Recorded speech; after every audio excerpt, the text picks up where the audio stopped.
மகாநதியில் அடுத்து என்ன நடக்க போகுதுன்னு வாங்க பார்க்கலாம். விஜயும் காவேரியும் அப்படியே பேசிட்டு பைக்கில் போயிட்டுருக்காங்க. அப்போ காவேரி விஜய்கிட்ட சொல்கிறாங்க, கங்கா அக்கா அவ்வளோ கஷ்டப்படுறாங்க மாமாவை நினச்சி. மாமா என்னடான்னா அக்கா பேசுகிறத காதுலேயே வாங்கிக்காம அவர் உண்டு அவர் வேலை உண்டு அப்படின்னுட்டு இருந்தா எப்படி நல்லாவா இருக்கும். அதான் அக்கா வந்து இந்த மாதிரி கத்திக்கிட்டே இருக்காங்க அப்படின்ட்டு சொல்ல விஜய் சொல்கிறாரு, இப்போ நீ எதுக்கு அவங்கள பற்றி பேசிட்டு வர? அவங்க லைஃப் அவங்களுக்கு எப்படி வாழணும்னு அவங்களுக்கு தெரியும் சரியா? நீ ஃபஸ்ட்டு என் கூட வெளியில் வந்திருக்கேன்னா எனக்கு என்ன பண்ணி பேசணுமோ அதை மட்டும் பேசு, மற்ற அவங்கள பற்றிலாம் நம்ம வந்து பேசிக்க வேண்டாம் இப்போதைக்கு அப்படின்ட்டு சொல்லவும் காவேரியும் சரிதாங்க சரி நான் அவங்கள பற்றி ஒன்றும் பேசலை, சரி இப்போ நாம் எங்கே போகிறோம் அப்படின்ட்டு சொல்லவும் விஜய் சொல்கிறாரு, நீ கொஞ்ச நேரம் பேசாமல் வா, அடுத்து நான் சொல்கிறேன் அப்படின்னு சொல்லவும் காவேரி அப்படியே அமைதியாக பேசாமல் வந்துட்டு இருக்க விஜய் என்ன பண்ணுறான்னா ஒரு நகை கடையில் போய் வண்டியை நிப்பாட்டுறாரு. அப்போ காவேரி வந்து இங்கே எதுக்கு வந்து நிப்பாட்டியிருக்கீங்க அப்படின்னு சொல்ல விஜய் சொல்கிறாரு, எல்லாமே இங்கே நின்று உனக்கு பேசணுமா, ஃபஸ்ட்டு நீ உள்ளே வா காவேரி அப்படின்னுட்டு சொல்ல காவேரி உள்ளே வாரா. அப்போ விஜய் சொல்கிறாரு, இங்கே பாரு உனக்கு ஏதாச்சும் ஒரு செயினோ இல்லைன்னா ஏதாச்சும் வேணும்னா வாங்கிக்கோ காவேரி அப்படின்ட்டு சொல்ல காவேரி சொல்கிறாங்க, என்னங்க நீங்கள் இந்த மாதிரி பேசுகிறீங்க, இப்போ தானே நீங்கள் எனக்கு செயின் கிஃப்ட் பண்ணீங்க, மறுபடியும் இந்த மாதிரி வாங்கிக்கோன்னு சொன்னா அப்படின்னுட்டு சொல்லவும் விஜய் சொல்கிறாரு, சரி சரி நீ பேசாமல் இரு, நான் சொல்கிறத மட்டும் நீ கொஞ்சம் கேளு அப்படின்னுட்டு சொல்லவும் காவேரி சொல்கிறாங்க, நான் எதுவும் பேசலப்பா, நீங்களே பேசிக்கோங்க அப்படின்ட்டு சொல்ல விஜய் சொல்கிறாரு, உனக்கு பிடிச்ச மாதிரி ஏதாச்சும் ஒரு வளையல் டிசைனை பாரு காவேரி அப்படின்ட்டு சொல்லவும் காவேரி வளையல்லாம் எனக்கு வேணாங்க, எனக்கு வளையல் போடவே பிடிக்காதுங்க அப்படின்ட்டு சொல்ல விஜய் சொல்கிறாரு, இங்கே பாரு நான் சொல்கிறத மட்டும் கேளு காவேரி, நீ ஃபஸ்ட்டு வளையலை செலக்ட் பண்ணு, இப்போவே சொல்லிடுறேன் அது கண்டிப்பாக உனக்கு கிடையாது சரியா அப்படின்னுட்டு. காவேரி எனக்கு கிடையாதா, அப்போனா யாருக்குங்க வளையல் வாங்குகிறோம் அப்படின்னுட்டு கேட்கவும் அதுக்கு வந்து விஜய் சொல்கிறாரு, இங்கே பாரு உங்கள் அக்கா கோதாவரிக்கு தான் இந்த வளையல் அப்படின்னு சொல்ல காவேரி சொல்கிறா, கங்கா அக்காக்காகவா? காவேரி கேட்குறாங்க, இதை நீங்கள் முதலே சொல்லியிருக்க வேண்டியது தானே, நானும் என்னமோ இப்போ வேண்டாத செலவு வைக்கிறீங்கன்னு நான் நினச்சி பேசிட்டேங்க அப்படின்ட்டு சொல்ல விஜய் சொல்கிறாரு, பரவாயில்ல காவேரி, எப்படியோ நீ பேச தான் செய்வேன், அது எனக்கு தெரிஞ்சது தானே, சரி நீ ஃபஸ்ட்டு வளையல செலக்ட் பண்ணு காவேரி அப்படின்ட்டு சொல்லவும் விஜய் சொல்கிறாரு, நாமளும் ஏதாச்சும் அவங்களுக்கு ஹெல்ப் பண்ணணுன்னு தான் காவேரி நான் நினைக்கிறேன், காசாவோ பணமாவோ கொடுத்தா கண்டிப்பாக வாங்க மாட்டாங்கன்னு நமக்கு தெரியும், அதனால் இந்த மாதிரி கோல்டில் ஏதாச்சும் ஒரு கிஃப்ட் பண்ணால் அவங்களுக்கும் யூஸ் ஆகும்ல அப்படின்ட்டு சொல்லவும் அடுத்து வந்து காவேரி சொல்கிறா, நான் வந்து இதை பற்றி கொஞ்சம் கூட யோசிக்கவே இல்லைங்க, நீங்கள் எப்படிங்க கரெக்டாக இதை பற்றி யோசிச்சிங்க, ரொம்ப ரொம்ப தேங்க்ஸ்ங்க அப்படின்ட்டு சொல்லவும் விஜய் சொல்கிறாரு, இங்கே பாரு காவேரி இப்படியே பேசிட்டு இருக்க போறியா, ஏற்கனவே லேட் ஆகிட்டு சீக்கிரமாக செலக்ட் பண்ணு காவேரி அப்படின்ட்டு சொல்லவும் காவேரி சொன்னாங்க, ஒரு நிமிஷம் பாருங்க இப்போ செலக்ட் பண்ணிடுறேன் அப்படின்ட்டு சொல்லிட்டு நிறைய வளையலாம் எடுத்து பார்க்குறா. விஜய்கிட்ட இது நல்லா இருக்காங்க இது நல்லா இருக்கா அப்படின்ட்டு கேட்கவும் விஜய் சொல்கிறாரு, இங்கே பாரு காவேரி உனக்கு எது பிடிச்சிருக்கோ உங்கள் அக்கா கைக்கு எது செட் ஆகுமோ அதே பார்த்து வாங்கு சரியா, என்கிட்ட கேட்காத, நீ செலக்ட் பண்ணுறது நல்லா தான் இருக்குன்னு எனக்கு தெரியும் அப்படின்ட்டு சொல்லவும் காவேரி இந்த வளையல் ஓகேங்க இது சூப்பராக இருக்குது அப்படின்ட்டு சொல்லி விஜய்கிட்ட காமிக்கவும் செம்மையாக இருக்குது காவேரி அப்படின்ட்டு சொல்லிட்டு விஜய் என்ன பண்ணுறாருன்னா போய் காசெல்லாம் பே பண்ணிவிட்டு அந்த வளையலை வாங்கிடுறாங்க. அடுத்து காவேரி கையில் விஜய் வந்து, இங்கே பாரு காவேரி இந்த வளையலை பத்திரமா வச்சுக்கோ சரியா, எங்கேயாச்சும் மிஸ் பண்ணிடாத பத்திரமா வச்சுக்கோ அப்படின்ட்டு சொல்ல காவேரியும் எங்க நான் வச்சுக்கிறேங்க அப்படின்ட்டு சொல்லிட்டு அவன் வந்து கையில் வச்சுக்கிறான். அடுத்து வந்து மறுபடியும் விஜயும் காவேரியும் வண்டியில் வந்து போகிறாங்க. அப்போ காவேரி சொல்கிறாங்க, ஏங்க இப்போ எங்கே போயிட்டுருக்கோம் அப்படின்னுட்டு. விஜய் சொல்கிறாரு, மறுபடியும் பேச ஆரம்பிச்சிட்டியா, உனக்கு வந்து பதில் தெரிஞ்சிடணும் எங்கே போகிறோன்னு, அதானே நீ கொஞ்ச நேரம் பேசாமல் வா அப்படின்ட்டு சொல்ல விஜய் என்ன பண்ணுறாருன்னா ஒரு கல்யாண மண்டபத்தில் போய் அப்படியே இறக்குறாரு. அப்போ காவேரி, என்னங்க இந்த நேரத்துக்கு எங்கே கூட்டிகிட்டு வந்திருக்கீங்க, ஏங்க ஏதாச்சும் ஃபங்க்ஷனாங்க இங்கே அப்படின்னுட்டு கேட்கவும் அப்போ வந்து விஜய் சொல்கிறாரு, இல்லை இல்லை உங்கள் அக்கா இருக்காங்க இல்லையா அவங்களோட வளகாப்பு இங்கே வச்சு நம்ம செய்யலாம்ல, அதனாலே தான் இந்த மண்டபத்துக்கு நான் வந்து புக் பண்ணியிருக்கேன், நல்லா இருக்கா அப்படின்ட்டு கேட்கவும் காவேரி, ஏங்க இந்த மாதிரி செலவு பண்ணுறீங்க அப்படின்ட்டு சொல்ல விஜய் சொல்கிறாரு, பாத்தியா நீ ஏன் உன் வாயிலிருந்து சொல்லிட்டு செலவு பண்ணுறேன்னு, இதெல்லாம் ஒரு காசே இல்லை காவேரி எனக்கெல்லாம், விடு அப்படின்ட்டு சொல்ல காவேரி ரொம்ப தேங்க்ஸுங்க, எங்களுக்காக இவ்வளவு மெனக்கெட்டு இவ்வளோ பார்த்து பார்த்து செய்கிறீங்க, இதுக்கெல்லாம் எப்படி தான் நான் உங்களுக்கு கைமாறு செய்ய போகிறேனோ அப்படின்ட்டு சொல்ல விஜய் சொல்கிறாரு, நீ கொஞ்ச நேரம் பேசாமல் இருந்தாலே எனக்கு கைமாறு தான் காவேரி அப்படின்ட்டு சொல்லவும் காவேரி சரிங்க நான் பேசவே இல்லை போதுமா அப்படின்ட்டு சொல்ல விஜய் சொல்கிறாரு, உங்களுக்காக மட்டும் இல்லை காவேரி இந்த செலவு, அந்த மனுஷன் இருக்காரே குமரன், அவர் குடும்பத்துக்காக அவ்வளவு உழைக்காரு, அந்த மனுஷனுடைய மனசுக்காகத்தான் இந்த மாதிரி நான் செய்கிறேன். அது மட்டும் இல்லாமல் தன்னோட மனைவிக்கு நல்லபடியாக வளகாப்பு செய்யணும், அவங்களுக்கு பிடிச்ச மாதிரி எல்லாமே பார்த்து பார்த்து செய்யணுன்னா அந்த மனுஷன் ராவும் பகலும் அந்த காசுக்காக அவ்வளோ கஷ்டப்படுறாரு. அவரை பார்த்தாலே எனக்கு ரொம்ப கஷ்டமாக இருக்குது. கண்டிப்பாக அவர் இவ்வளோ செலவு பண்ணி இந்த மண்டபம்லாம் புக் பண்ணுவாரான்னு எனக்கு தெரியவே தெரியாது. அதனால என்னால் முடிஞ்சது நான் செய்கிறேன் காவேரி அப்படின்ட்டு சொல்ல காவேரி சூப்பருங்க, ரொம்ப ரொம்ப தேங்க்ஸுங்க அப்படின்ட்டு சொல்லவும் விஜய் சொல்லாரு, சரி சரி நீ இங்கே இருந்து பேசி முடிச்சிடலான்னு பார்க்குறியா இல்லைன்னா மண்டபத்துக்கு உள்ளே பார்க்குறியா அப்படின்ட்டு சொல்ல காவேரி தான் இப்போ உள்ளே வந்துடுறேன் விஜய் அப்படின்ட்டு சொல்லிட்டு உள்ளே மண்டபத்தை பார்க்குறாங்க. அங்கே அவ்வளோ அழகாக டெக்கரேஷன்லாம் பண்ணி வச்சுருக்காங்க. அப்போ காவேரி ஏங்க சூப்பராக இருக்குங்க, இது எப்போங்க பண்ணீங்க அப்படின்ட்டு சொல்ல விஜய் சொல்கிறாரு, மண்டபம் புக் பண்ண இல்லை காவேரி, அப்போவே டெக்கரேஷன் பண்ணுறதுக்கும் ஆள் எல்லாம் புக் பண்ணி வச்சுட்டேன், அவங்க எல்லாமே பண்ணி கொடுத்துட்டாங்க, அதான் ஒரு 8 ஒன்றை கூட்டிகிட்டு எப்படி இருக்குன்னு காட்டலாமேன்னு தான் கூட்டிகிட்டு வந்தேன் அப்படின்ட்டு சொல்லவும் காவேரி சொல்கிறாங்க, அந்த மண்டபத்தை பார்த்துட்டு எங்கே செம்மையாக டெக்கரேஷன் பண்ணியிருக்கீங்கங்க, சூப்பராக இருக்குங்க அப்படின்ட்டு சொல்லவும் விஜய் சொல்கிறாரு, உனக்கு தான் எந்த மாதிரி வளகாப்பு பண்ணணும்னு நான் கேட்டதுக்கு நீ எதுவும் வேணாம் சிம்பிளாக வீட்டிலையே பண்ணிடலாம் அப்படின்னுட்டு நீ சொல்லிட்ட, அதனால தான் உங்கள் அக்காக்காகவாச்சியும் இந்த மாதிரி நல்லபடியாக பண்ணலாம்ல, அதனால தான் இங்கே புக் பண்ணேன் காவேரி, உனக்கு பிடிச்சிருக்கா அப்படின்ட்டு கேட்கவும் காவேரி சொன்னாங்க, எங்க ரொம்ப ரொம்ப சூப்பராக இருக்குங்க, உங்கள் செலெக்ஷன் நல்லா இல்லாமலாம் இருக்கும், சூப்பராக இருக்குங்க, ரொம்ப ரொம்ப சூப்பருங்க அப்படின்ட்டு சொல்லவும் விஜய் சொல்கிறாரு, சரி காவேரி நம்ம கிளம்பலாமா, நீ பார்த்துட்டல அப்படின்ட்டு சொல்ல காவேரி சொல்கிறாங்க,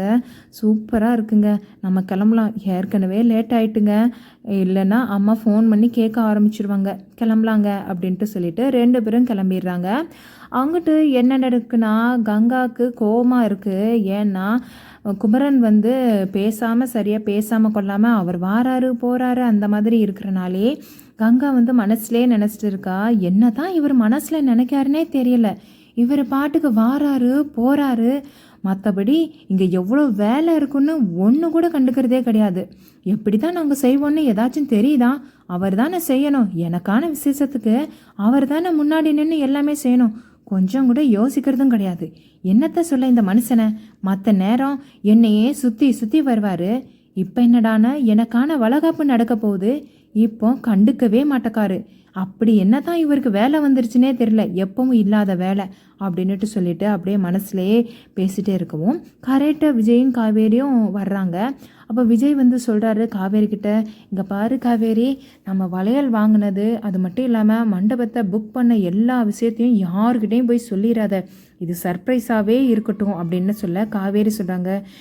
எங்கே சர்ப்ரைஸ் எல்லாம் வச்சுருக்கோம். விஜய் சொல்கிறாரு, சரி காவேரி நீ உங்கள் அம்மா கிட்ட மட்டும்தான் சொல்லணும், உங்கள் அக்கா இருக்காங்களே கோதாவரி அவங்கக்கிட்டலாம் சொல்லி வைக்காத சரியா, அதை உங்களுக்கு சர்ப்ரைஸாக நம்ம செய்யலாம் அப்படின்ட்டு சொல்ல காவேரி சொல்கிறாங்க, சூப்பருங்க உங்கள் ஐடியா செம, அக்கா பார்த்த உடனே அவ்வளோ சந்தோஷப்படும்ல அப்படின்ட்டு சொல்லவும் சரி காவேரி நான் ஃபஸ்ட்டு ரூம்குள்ளே போகிறேன், எனக்கு தூக்கமாக வருது அப்படின்ட்டு சொல்லவும் உடனே விஜய் உள்ளே போக பார்க்குறாரு. அப்போ கரெக்டாக கங்கா வர்றாங்க.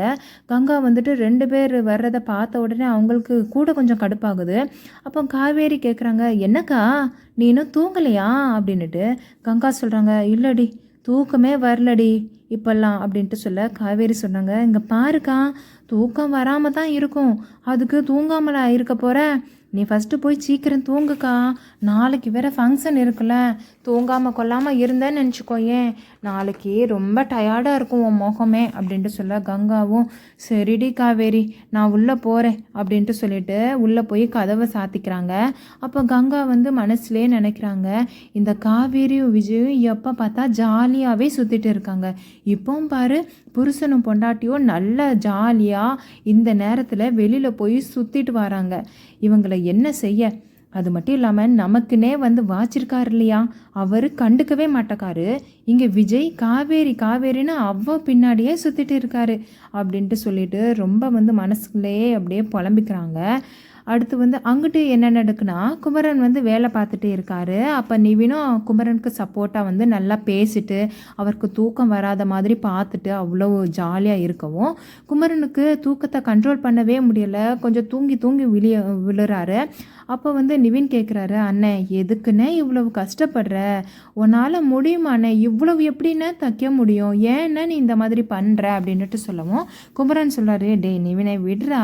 இன்னைக்கு மட்டும்தானடா, அதுவும் கங்காக்காக தானடா, நான் பண்ணாமல் வேற யாரா பண்ணுவாங்க அப்படின்ட்டு சொல்ல நிவின் சொல்லாரு, நீ எவ்வளவு சொன்னாலும் கேட்க மாட்டேன்னு, சரி சரி நீ தூங்கி தூங்கி விழாத, நான் போய் உனக்கு டீ கொண்டு வரேன் அப்படின்ட்டு சொல்லிட்டு நிவின் என்ன பண்ணுறான்னா டீ கொண்டு வரதுக்காக போகிறாரு. டீ எல்லாம் கொண்டு வந்து குமரனுக்கு ஊற்றி கொடுக்குறாரு. அப்போ கொஞ்சம் நேரம் 2 பேரும் டீ குடிச்சிட்டே பேசவும் குமரன் வந்து சொல்கிறாரு, இல்லைடா நிவினை, நான் வீட்டுக்கு போயிருந்தேனா கங்கா வந்து செமையாக என் மேலே கோவமாக இருக்குடா, நான் சரியாக பேச மாட்டேக்கேன், நான் வந்து இந்த மாதிரி வளகாப்புக்கு விசேஷத்துக்கு எதுவும் எடுத்து செய்ய மாட்டேக்கேன்னுட்டு சரியான கோவப்படுதுடா என் மேலே அப்படின்ட்டு சொல்லவும் நிவின் சொல்கிறாரு, அப்போனா நீ எப்பவும் போல் இல்லாமல் இப்போ 4 நாளாக இந்த மாதிரி இருந்தால் கண்டிப்பாக அவங்களுக்கு கோபம் வரத்தானே செய்யும், நீ என்ன அவங்க பக்கம் இருக்கிறத புரிஞ்சிக்காம பேசுகிற, நீயும் சொல்ல மாட்டேக்க இவ்வளவு ஆர்டர் எடுத்திருக்கேன்னு அவங்களுக்கு எப்படி தெரியும் அப்படின்னு சொல்ல குமரனும், நீயுமாடா நிவினே, நான் அவளுக்கு சர்ப்ரைஸ் கொடுக்கணும்னு தான்டா இந்த மாதிரி பண்ணிட்டு இருக்கேன் அப்படின்ட்டு சொல்லவும், அடுத்து நிவின் சரி சரி விடு, இப்படியே பேசிட்டேன் நேரம் கிடத்தாதண்ணே அப்படின்ட்டு சொல்ல குமரன், சரிடா நான் கொஞ்சம் தைக்க வேண்டிய வேலை இருக்குடா, நான் தச்சிடுறேன் அப்படின்ட்டு சொல்லிட்டு அப்படியே குமரன் உட்காந்து அப்படியே தச்சிட்டு இருக்காரு. அங்கிட்டு என்ன நடக்குன்னா, காவேரி என்ன பண்ணுறான்னா சாரதா கிட்ட போய், அம்மா அம்மா கொஞ்சம் இங்கே வா ஏன் அப்படின்ட்டு கூப்பிட, சாரதா என்னடி காவேரி இந்த நேரத்தில் வந்து எழுப்புறவா அப்படின்ட்டு சொல்ல காவேரி, அம்மா சத்தம் போடாமல் பேசுமா, கொஞ்சம் வாமா, ஒன்றை தான் நான் கூப்பிட்றேன் வாயம்மா அப்படின்ட்டு சொல்ல சாரதாவும் எந்திரிச்சு வர்றாங்க. என்னடி அப்படின்ட்டு கேட்கவும் காவேரி, இங்கே பாருமா வளையல் நல்லா இருக்காமா அப்படின்ட்டு காட்டுறாங்க. அப்போ சாரதா, என்னடி வளையல் இது, தங்கமாடி நல்லா இருக்குடி காவேரி, யாருக்குடி இது அப்படின்ட்டு கேட்கவும், அப்போ காவேரி சொல்கிறாங்க, விஜய் தாம்மா அக்காக்காக வளகாப்புக்காக கிஃப்டாக வாங்கிட்டு வந்தார் அப்படின்னு சொல்ல சாரதா சொன்னாங்க, ஓ இதை வாங்கத்தான் இப்போ 2 பேரும் போனீங்களாக்கும் வெளியில் அப்படின்ட்டு சொல்ல காவேரி, ஆமாம்மா இதை வாங்கத்தான் அவர் வந்து என்னை கூட்டிகிட்டு போய் வாங்க வச்சாருமா, அது மட்டும் இல்லாமல் அக்கா வளகாப்புக்காக ஒரு பெரிய மண்டபமே விஜய் வந்து புக் பண்ணி வச்சுருக்காருமா அப்படின்னு சொல்ல சாரதா சொல்கிறாங்க, எதுக்குடி வீண் செலவு, ஏன்டி நீ தான் வேணான்னு சொல்ல வேண்டியதானே அப்படின்னு சொல்ல காவேரி சொன்னாங்க, இல்லைம்மா நானும் அவர்கிட்ட எதுக்குன்னு கேட்டேன், ஆனால் வந்து விஜய் தான் சொன்னார், நம்ம காசு கொடுத்தா கண்டிப்பாக குமரன் வாங்க மாட்டார், அதனால தான் மண்டபமாச்சு நம்ம வந்து அவங்களுக்கு அரேஞ்ச் பண்ணி கொடுக்கலாமே அப்படின்னுட்டு அவர் சொன்னாருமா, எனக்கும் அதை கேட்ட உடனே ஒன்றும் சொல்ல தோணலைம்மா அப்படின்னுட்டு சொல்லவும் சாரதா சொல்கிறாங்க, எனக்கு குமரன் எப்படி ஒரு நல்ல மருமகனாக கிடச்சிருக்காரோ அதை விட ஒரு படி மேலடி உன் புருஷன் எனக்கு மருமகனாக கிடச்சிது, நான் எந்த ஜென்மத்தில் பண்ண புண்ணியன்னே தெரியலடி காவேரி, யாரும் இந்த மாதிரி யோசிக்கவே மாட்டாங்கடி, நம்ம வீடு பற்றியும் நம்ம வீடு ஆட்களை பற்றியும் அந்த தம்பி நினைக்கிறது எனக்கு ரொம்ப ரொம்ப ரொம்ப சந்தோஷமாக இருக்குடி, ஒவ்வொரு விசேஷமாக அவரோட குடும்பத்துக்கு எப்படி பார்த்து பண்ணுவாரோ அதே மாதிரி தாண்டி உன்னோட புருஷன் பண்ணுறாரு, நல்ல மனுஷன்டி அந்த பையன் அப்படின்ட்டு சொல்ல காவேரி, சரிம்மா நீ விட்டா இன்னைக்கு ஃபுல்லாக உட்காந்து பேசுவ, நாளைக்கு காலையில் நிறைய வேலை இருக்குல்ல, நீ ஃபஸ்ட்டு போய் தூங்கு போ அப்படின்ட்டு சொல்ல சாரதா சொன்னாங்க, என்னடி வா தூங்குறவளை எழுப்பி இந்த மாதிரி நடுராத்திரியில் உட்கார வச்சுட்டு இப்போ என்னடான்னா என்ன வையிற, நீ முதல்ல போய் தூங்கு அப்படின்னு சொல்ல காவேரி சொன்னாங்க, அவங்க பாரு காலையிலே நிறைய வேலை இருக்குல்ல, என்னையே கொஞ்சம் காலங்காத்தால எழுப்புமா, நான் வந்து உனக்கு ஹெல்ப் பண்ணுறேன் அப்படின்ட்டு சொல்ல சாரதா சொன்னாங்க, ஒன்றுமே வேலையெல்லாம் இல்லடி, எடுத்து வைக்கிறத எல்லாத்தையும் நான் எடுத்து வச்சிட்டேன்டி, இனி என்ன வேலை, சின்ன வேலை தான், அதெல்லாம் எடுபடி வேலை, அதெல்லாம் உட்காந்து செஞ்சிடலாம் அப்படின்ட்டு சொல்ல காவேரி சொல்கிறாங்க, எப்படியும் எடுபடி வேலையாக இருந்தாலும் நீ தானம்மா தனியாக செய்யணும், என்னையும் கொஞ்சம் எழுப்பு, நானும் செய்கிறேம்மா அப்படின்னு சொல்ல அதுக்கு வந்து சாரதா சொன்னாங்க, வயிற்று புள்ளத்தாச்சு, உன்னை எதுக்கடி காலங்காத்தாலே எழுப்பணும், நீ பேசாமல் தூங்கு, ஏற்கனவே லேட்டாச்சு, ஏதாச்சும் ஒன்று புலம்பிட்டு போ உள்ள அப்படின்ட்டு சொல்லவும் காவேரி ரூம்குள்ளே வந்துடுறான். அப்போ விஜய் வந்து உட்காந்துருக்காரு. காவேரி போய் ரொம்ப ரொம்ப தேங்க்ஸ் விஜய், நான் கொஞ்சம் கூட எதிர்பார்க்கவே இல்லைங்க. ஆனால் எனக்கும் தான் தோணுச்சு அக்காவுக்கும் இந்த மாதிரி பண்ணணும்னு. ஆனால் அக்கா வந்து என்ன நினச்சிட்டு இருக்கானே தெரியல. என்கிட்டேயும் மாமாக்கிட்டேயும் எரிஞ்சு எரிஞ்சு விழுந்துட்டு இருக்காளா, அதான் நான் எப்படி செய்கிறது அப்படின்ட்டு நான் நினச்சிட்டே இருந்தேன். ஆனால் நான் மனசில் நினச்சதை நீங்கள் செயலாகவே செஞ்சிட்டீங்க விஜய், ரொம்ப ரொம்ப தேங்க்ஸ் அப்படின்ட்டு சொல்லவும் விஜய் சொல்கிறாரு, இதில் என்ன இருக்குது காவேரி, நான் செய்யாமல் வேறு யார் செய்வா, நீ இதை இப்போ வந்து சொல்லி சொல்லி காமிக்காத, ஃபஸ்ட்டு லேட் ஆகிட்டு, நீ ஃபஸ்ட்டு தூங்கு, இவ்வளோ நேரம் முழிச்சு இருக்கிறதே பெரிய விஷயம், ஃபஸ்ட்டு நீ தூங்க, அப்போ தான் உனக்கு வந்து நாளைக்கு டயர்டாக இல்லாமல் இருக்கும் அப்படின்ட்டு சொல்ல காவேரியும் தூங்க போயிடுறாங்க. அங்கிட்டு என்னடானா கங்கா வந்து அப்படியே நினச்சிட்டே இருக்காங்க, இவர் என்ன தான் செய்கிறாருன்னே தெரியல, ஃபோன் பண்ணலாமா இல்லையா அப்படின்ட்டு சொல்லிட்டு ஃபோன் பண்ணவும் அப்போ வந்து நிவின் வந்து அட்டன் பண்ணுறாரு. நிவின் அட்டன் பண்ணிட்டு என்னக்கா இந்த நேரத்தில் அப்படின்ட்டு கேட்கவும் அப்போ கங்கா கேட்குறாங்க, நிவின் நீங்களா, நீங்கள் என்ன மாமா ஃபோன் வச்சுருக்கீங்க அப்படின்ட்டு கேட்கவும் அப்போ வந்து நிவின் சொல்கிறாரு, இல்லை அண்ணா வந்து கொஞ்சம் பிஸியாக இருக்காரு, நிறைய வேலை இருக்குன்னு சொல்லிட்டு தச்சிட்டு இருந்தார், நானும் கம்பெனி கொடுக்கலாமே. கங்கா வந்து ஓஹோ அப்படி, அப்போனா நிறைய வேலை இருக்குது இல்லையா அப்படின்ட்டு கேட்க நிவின், என்னக்கா நீங்கள் இந்த மாதிரி கேட்குறீங்க, உண்மையாகவே அண்ணன் வந்து அவ்வளோ வேலை பார்த்துட்டு இருக்காரு அப்படின்ட்டு சொல்லவும் சரி சரி வேலை பார்க்க சொல்லுங்கள், மற்றதெல்லாம் பார்த்துக்கலாம், அவர் எப்போ வருவாராம் அதை மட்டும் கேட்டு சொல்ல முடியுமா அப்படின்ட்டு சொல்ல உடனே வந்து நிவின் சொல்லாரு, வந்துடுவாருக்கா, நீங்கள் ஃபோனை கொஞ்சம் வைங்க சரிங்களா அப்படின்ட்டு சொல்ல கங்காவும் சரி நான் ஃபோனை வைக்கிறேன் அப்படின்ட்டு சொல்லிட்டு ஃபோனை கட் பண்ணவும் இந்த எபிசோட் வந்து அப்படியே முடியுது.